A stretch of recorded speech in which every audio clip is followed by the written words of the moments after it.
Hi, welcome to Garry's Shortlist podcast. Today we have a fantastic guest, Tamara Jonson, the Group Head of Safety Executive role at Crookes Construction, Australia's largest privately owned construction firm, 800 plus staff in that business. Tamara and I will have a chat and we're going to cover things like, what are the low-hanging fruit in construction safety right now, all things about diversity, what it is that the typical construction company now or the progressive construction companies are looking for when they're hiring safety professionals into their business. So sit back and enjoy Miss Tamara Jonson, Group Head of Safety, Crookes. Hey Tamara, welcome to Garry's Shortlist podcast. Thank you so much for taking the time out today. I know you're one of the most busy women in construction that I know of, and it's been a long time in the making, and I really appreciate us sitting down today. Thanks, Gaz. I really appreciate the opportunity to talk to you today. I'm looking forward to it. Terrific. For our listeners out there, Tamara is the Group Head of Safety at Crookes Constructions, and Crookes Constructions, I believe the largest family-owned construction firm in Australia. 800 plus direct staff working across multiple sectors in hospitals, schools, prisons, aged care, retail, industrial, you name it. These guys have got their footprint deep in there. Crookes, I think, is a well over 40-year-old business and a still family-owned business, which is great to see. 100% Australian family-owned. So, Tamara, perhaps you could kick off and just for our listeners here, tell us about your journey and how you perhaps started your career and what's led you to work in an organisation like Crookes. Yeah, awesome. So I started probably 20 odd years ago. When I was in school, I'd go on the weekends, school holidays, whenever I could get a chance, and I'd travel around with my dad, who started up probably the first behavioural safety program in Australia, which was called Zero Tolerance Safety Program. And we'd usually attend mine sites or construction sites post a fatality. And you can imagine the mood there would be pretty negative, pretty dire.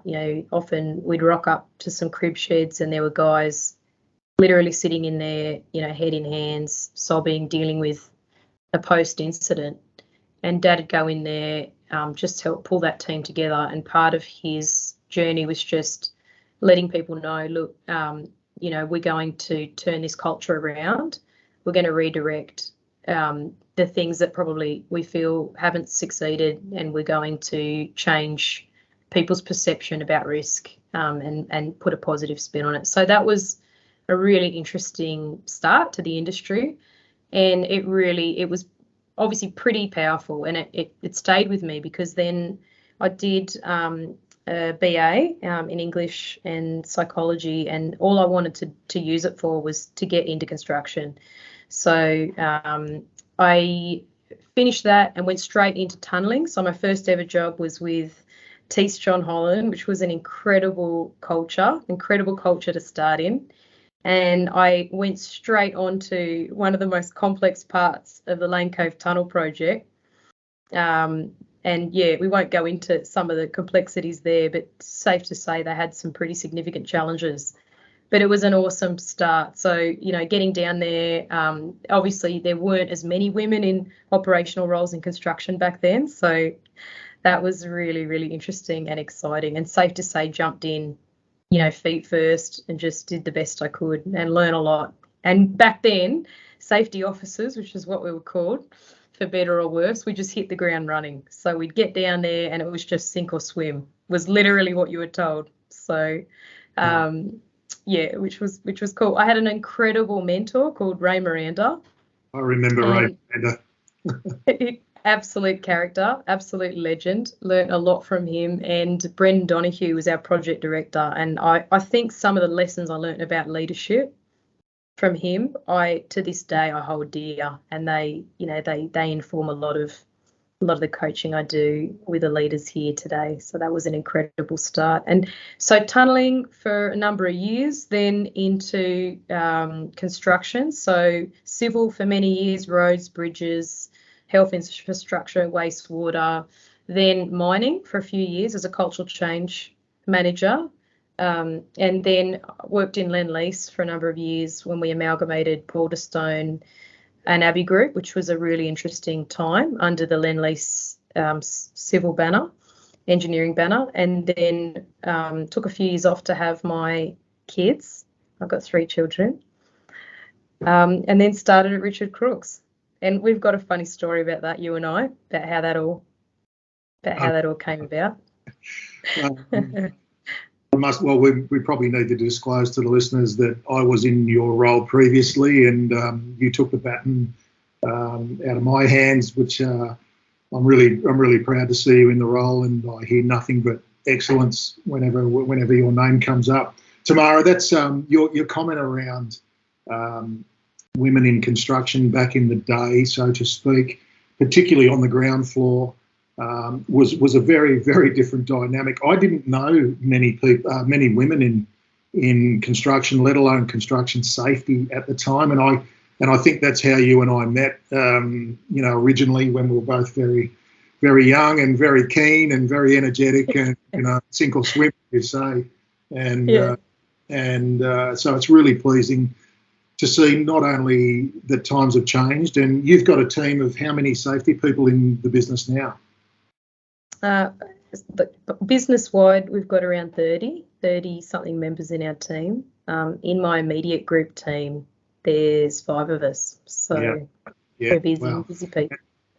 And it's so pleasing to see Richard Crookes really, encouraging women to be in the safety domain, because I think, traditionally, and including my daughter, who's in the same field, is that traditionally, if you didn't have a trade background, you weren't sort of given a look in, and if you didn't have a trade background, you had to go and do a degree and find out if you like safety or not.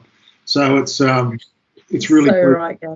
It's really progressed, and we're seeing a balance, obviously, in the workforce and in the team. So that's a big team. You have a substantial sized team out in the field. How many projects would Richard Crookes have running on average at a given time?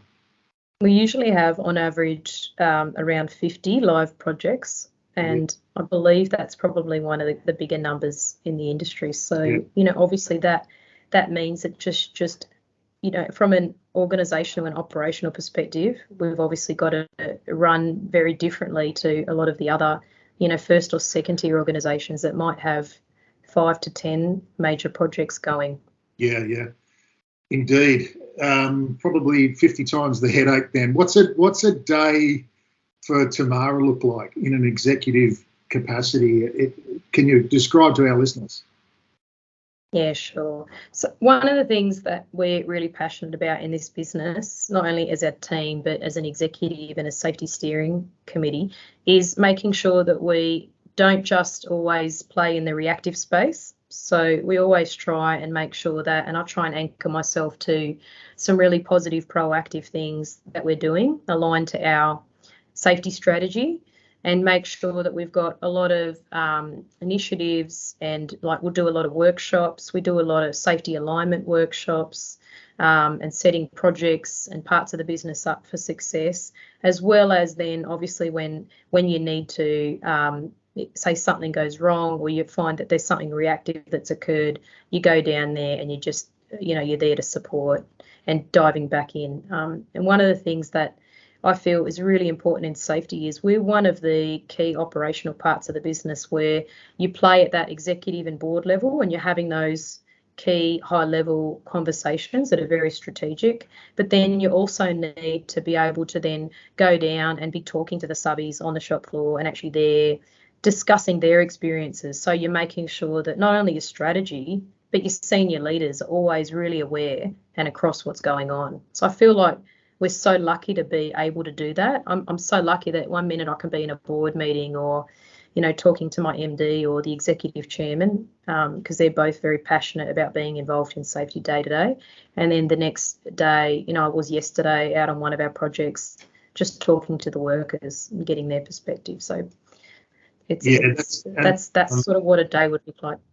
That's terrific, and I guess that's very different to some organisations that you might work in where, in an executive level, you don't get out. You sit in the ivory tower, and the exec sort of guys and girls make up all the rules and chant them from the rooftop and hope that everything just works out in the business. And it's really refreshing to see that's part of your. I know it's part of your ethos that you actually really do like being out there to see and hear. And I think you said to me once, it's not what you're hearing out in the field, it's what you're not hearing out in the field that's really interesting for you.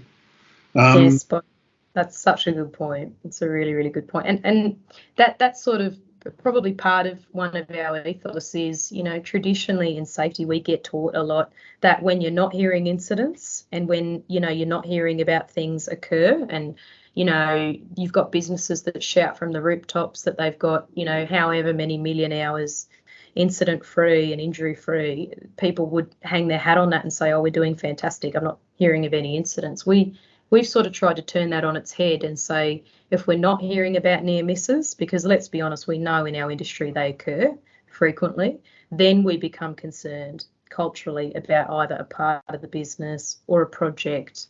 And we're seeing a lot of that evidence globally where it's the businesses that have had, years or millions of hours LTI or incident free that end up having the shock fatality, and everybody scratches their heads and say, we were doing so well. So it's a good point.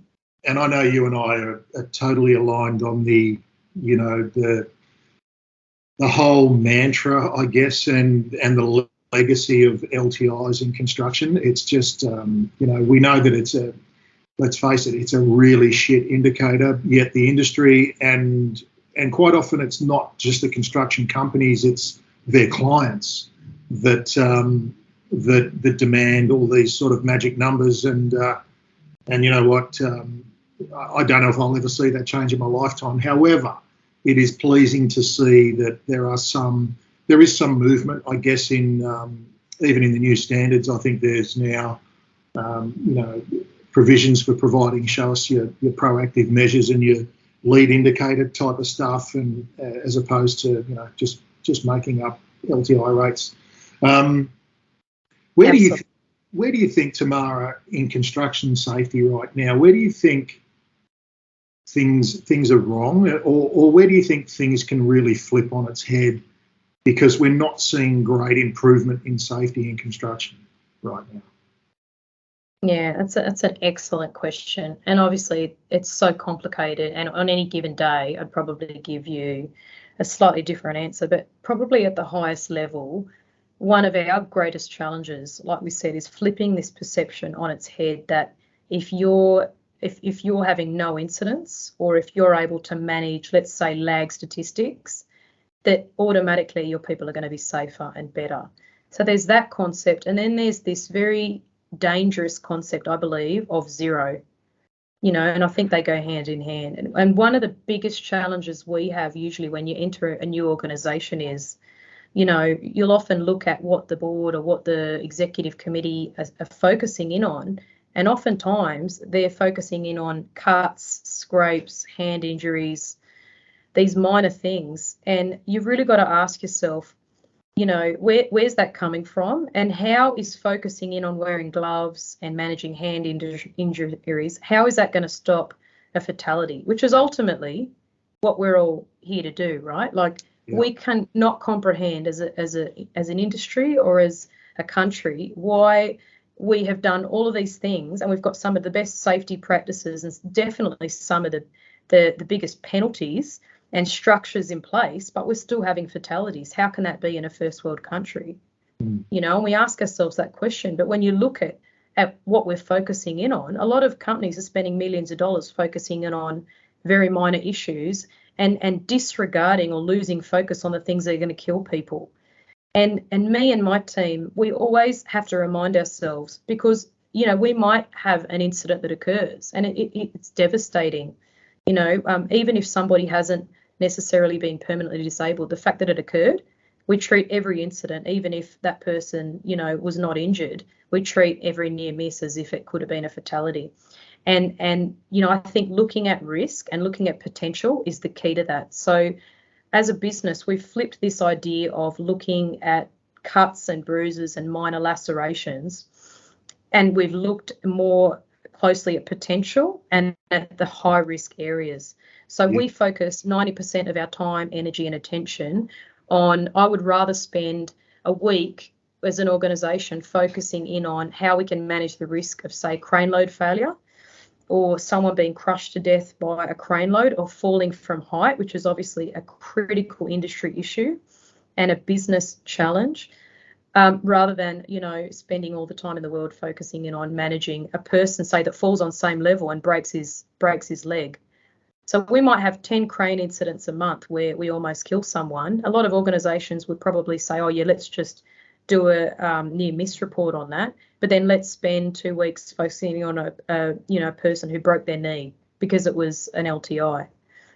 Yeah, look, I can remember many years ago, and you might know Professor Dennis Ells. I remember being, fairly green in my safety journey at the time, and I was sitting in the front row at some conference, and I remember Dennis back then, as a senior person in construction back then, pretty much describing what you said. And he said he was engaged to work with one of the major tier ones, and he said, he said he went to work on a really big infrastructure project, and he said, a couple of months into it, they'd spent millions of dollars on gloves, and they had all these people walking around policing that everybody had their gloves on.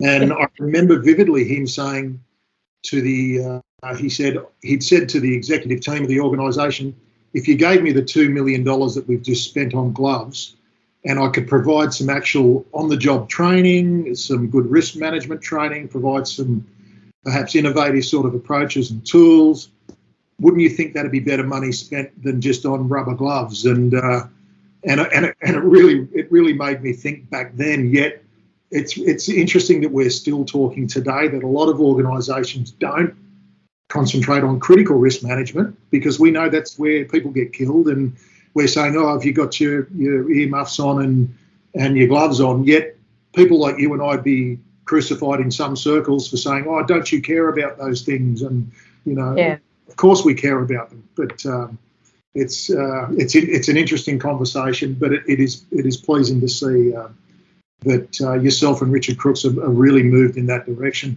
The other thing I know about Richard Crookes is that in terms of I guess some of the cultural improvements that you've put into the business in your tenure has been around positive incentive.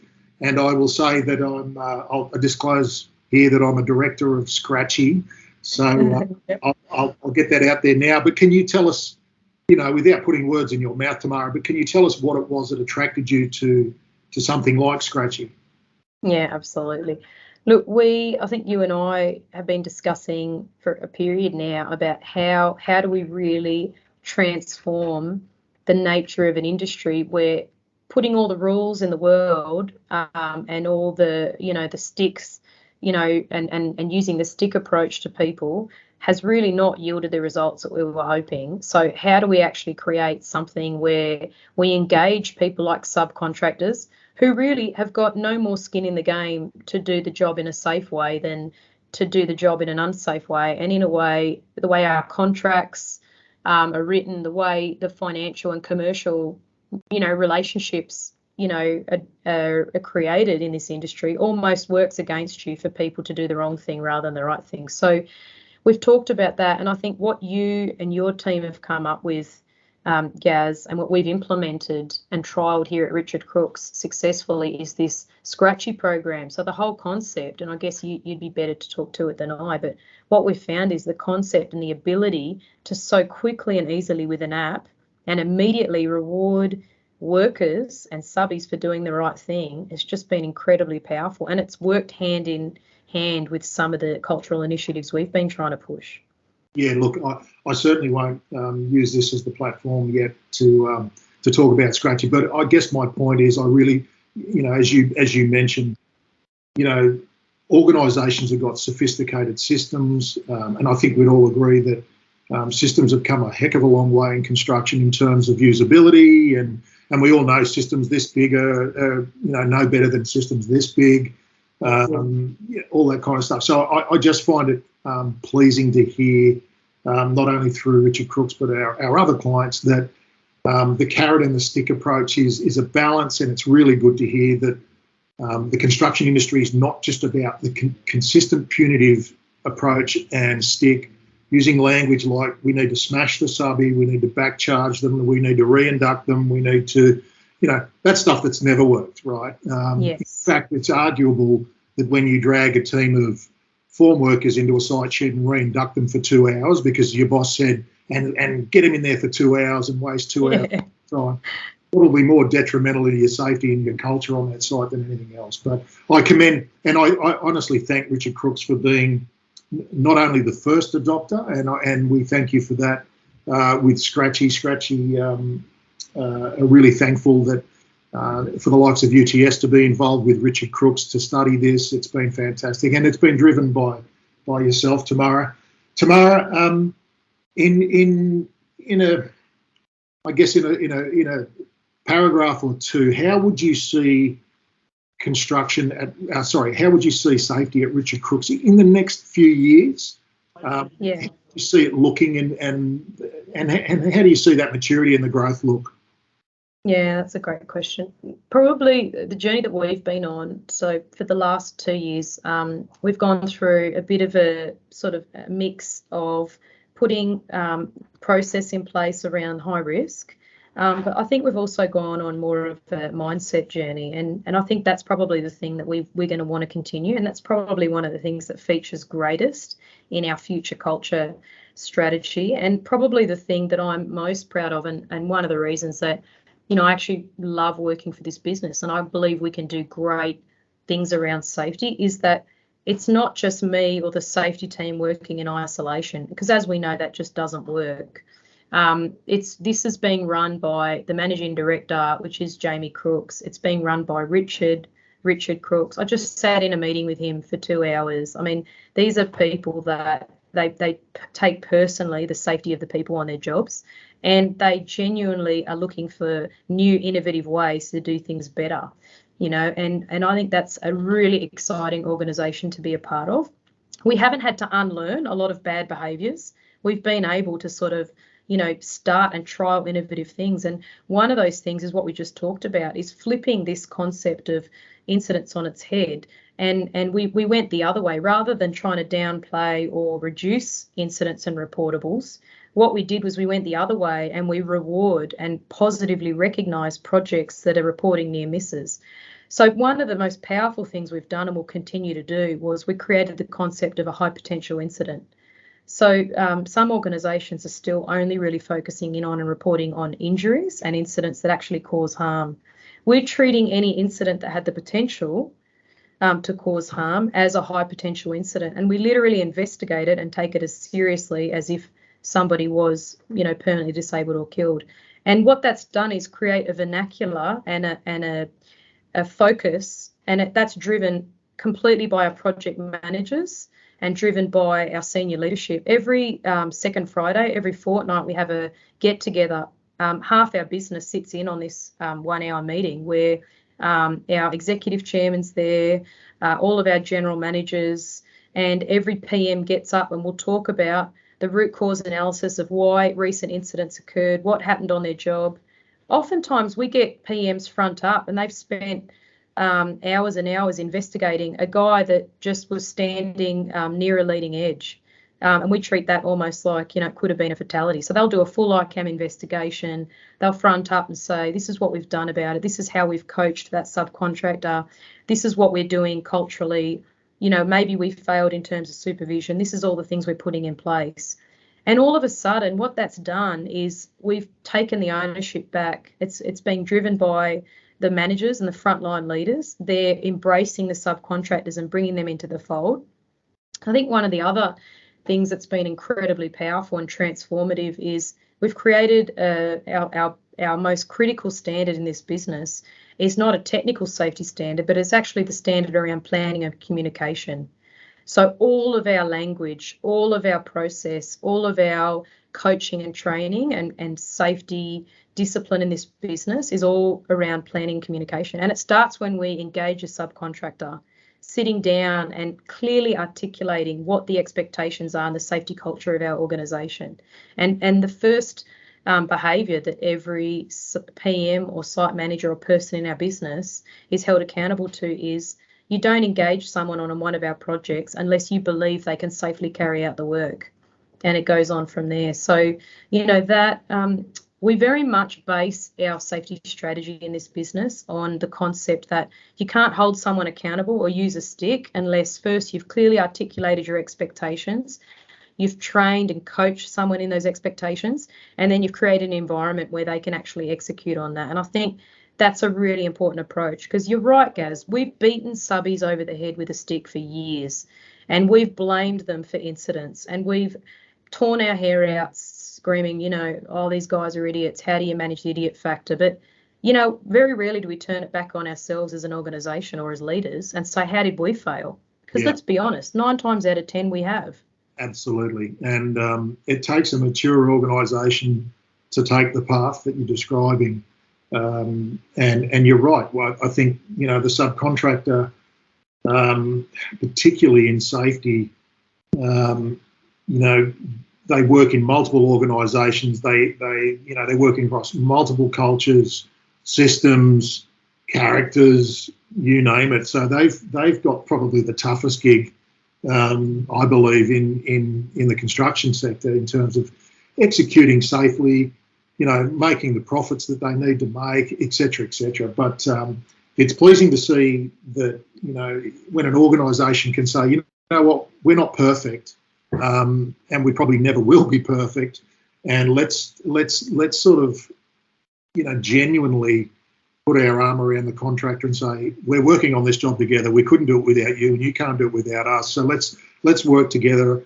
Take a bit of the blame out of the language and the culture, right down to, as you say, in the HPIs that you talk about, and the deep dive in that sort of stuff is fantastic. And it's a sign of maturity in safety, which I think a lot of organisations strive for. But it takes a lot of energy, as I'm sure you can attest, Tamara, from your seat to really embed into an organisation. And as you say, you've got the support of the broader executive team, right to Richard and Jamie Crookes themselves. And I've witnessed that, and I think it's a great organisation.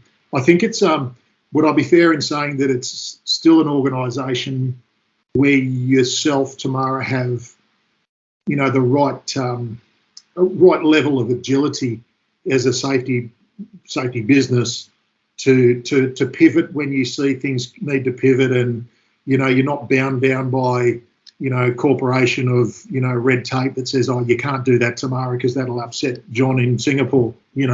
That's such a good point. I think there's definitely that. You're 100% right. A family business and not being a global organisation does allow you that agility. But I also think a huge part of it, Gaz, is the maturity, of the leadership and that lack of arrogance to say, no, we know what we're doing. We don't need to change. We're doing just right. Because financially, if you look at this organisation, all they've done is go from strength to strength financially. They've literally gone from Richard, a man in his bloody ute.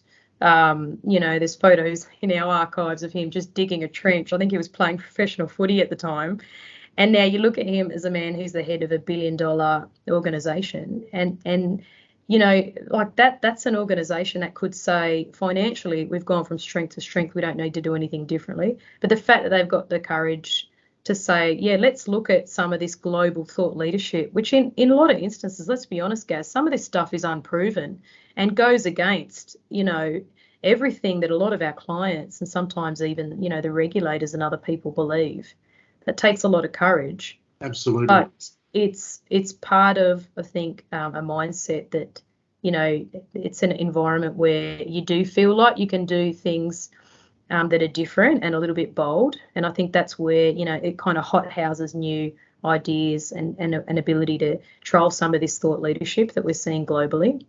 And sometimes we will fail, and we'll recognise that and go in a different direction. It's characterised also by, and it sort of feeds into our safety culture strategy. We're doing a wider cultural change program at the moment, and one of the things that's really cool about this is, rather than just focusing in on a cultural change strategy that a lot of organisations will do, and they'll say, right, we as leaders are pushing this down to the business. The executive is starting with themselves, and we're actually each getting personal coaching on our own behaviours to become, better leaders, clearer leaders that are more humanistic and caring, which are words you wouldn't traditionally associate with construction. No. But we want to challenge that, and really challenge construction industry to be more of a family-friendly and people-friendly and flexible place to work. So that's really cool, really exciting. And that concept of care plays into everything, that we want to drive around safety. We actually ultimately want to even stop using the word safety and just make it as part of this greater culture of care as an organisation. I love it. Tamara, you know that I have a very deep soft spot for Richard Crookes as an organisation, and Richard Crookes himself, as you mentioned. I think the intentions of Richard Crookes are always sound. I wave the Richard Crookes flag when I have the opportunity as I guess an employer of choice. You do. And in saying that, if there's anybody out there listening in their safety career, they're looking to join an organisation as sound as Richard Crookes. What is there a couple of tips you could give them in terms of what it is someone like Tamara would be looking for when someone wants to join the organisation at Richard Crookes? Yeah, it's a really good opportunity to do a bit of a little elevator pitch here, because we're always looking for great people. The biggest thing I'd say is we are less interested in, and you'd know this, Gaz, in the past, safety people are meant to be the purveyor of all knowledge and the experts and the technical experts. What we want is, for better or worse, what we are looking for and what we really value is people that are interested in safety differently and a new way of doing safety, and people that are, want to listen, people that care. And, I think for us, it's all about trying to understand what the challenges are for our subcontractors, our workers and our leaders out there, and then working with them to find solutions. So, my dad has a saying, I've always used it and it never fails me: buy the attitude, train the skills. So we look for people that love to communicate, that have empathy, are emotionally intelligent, and then the rest we can develop and we can grow as a business. We're actually working right now, which is something we're really excited about and really proud of. We're working with Dr. Rob Long to do the psychology of risk course with our whole safety team, and we'll grow that out with the rest of the business. And we just really want to coach and support our team. Yeah, look, a big shout out to Rob Long, and again, it's a sign of the maturity of the business there at Richard Crookes.